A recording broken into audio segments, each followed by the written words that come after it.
ललना के ठाना है बारहिया बारहिया के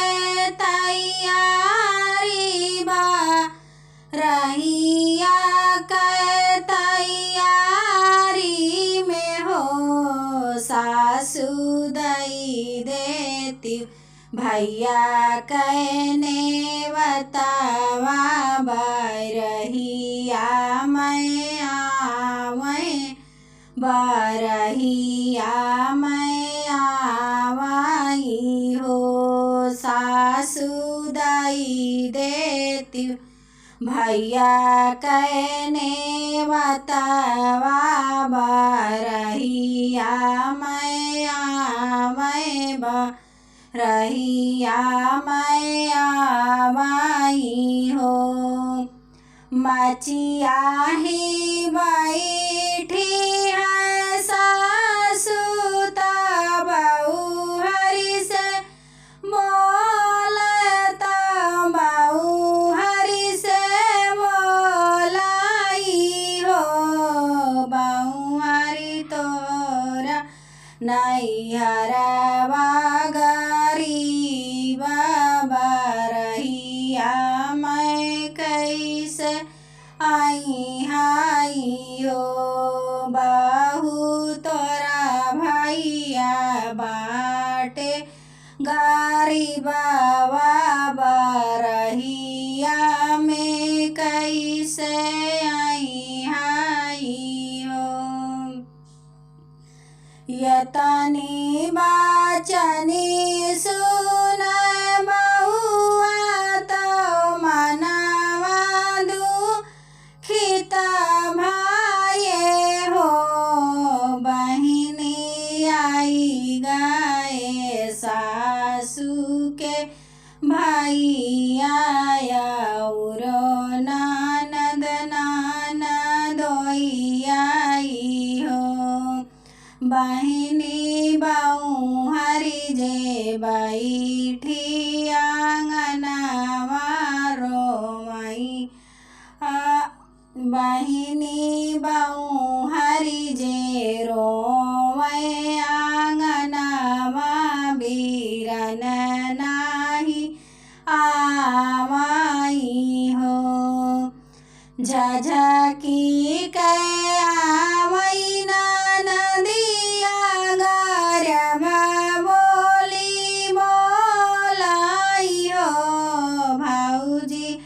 कवाने कर जवा के बीरन भैया बारहिया में नायावाई हो भौजी कवाने कर जाके तोहरा भैया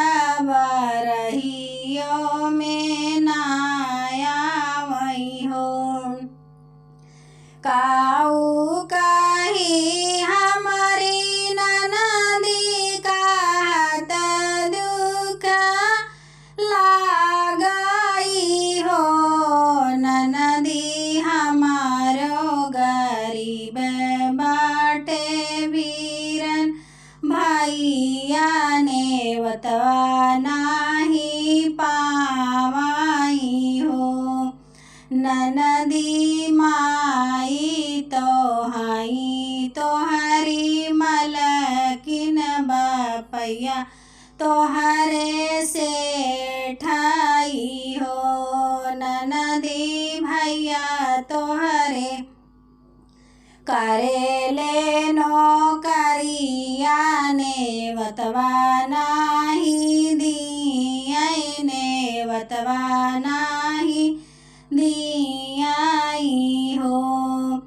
अरे अरे हमारी ना भौजी तू ही ना मोरी भौजी नी हो भौजी चिट्ठिया चौपतिया भेजाओ बीरन तोहराया माई हो भौजी दाई देत्यू या काठू सान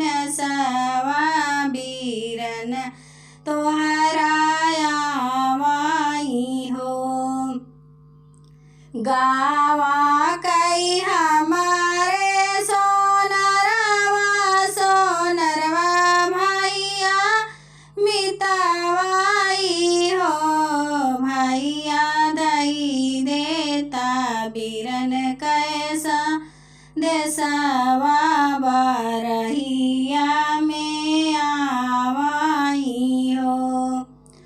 यतनी बचनी सुन भैया सुनहु नाही पावाई हो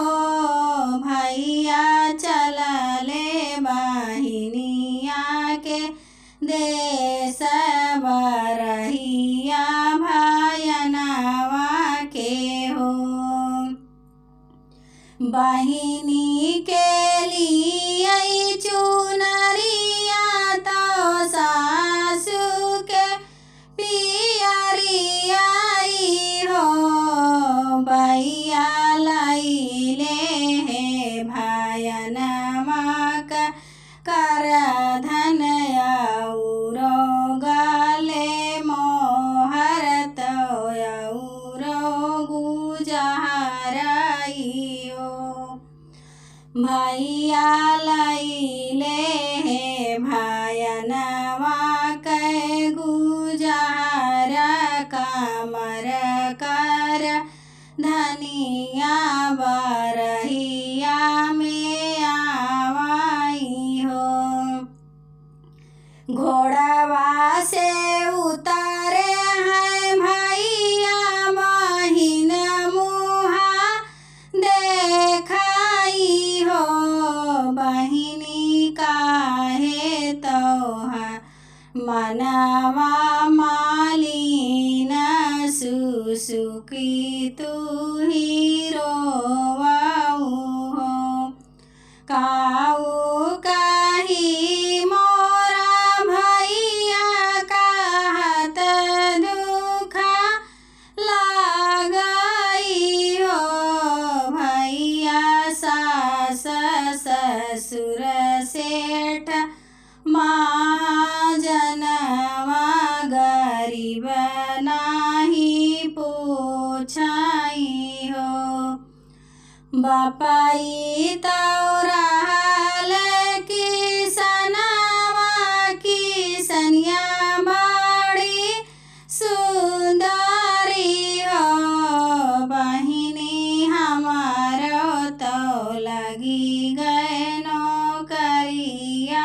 गरीबी दूर होई गए हो मचियाही बैठी है सासू की बहुआ पैया लगाई हो सासू हमारा भैया गरीब बरहिया में आवाई हो सासू के दिहाले पियरिया बहिन के चुनरियाई हो बहिनी भैने कह दिए कार धनिया जुग जुग जियई ललनाई हो बहिनी भैने कह पहना मैं मोहरिया तो गोड़ा गुजहारा जुग जुग जिए ललनाई हो सासू जे खिसियाई गईली नदी जी ओ सरवा में हो भैया जुग जुग बा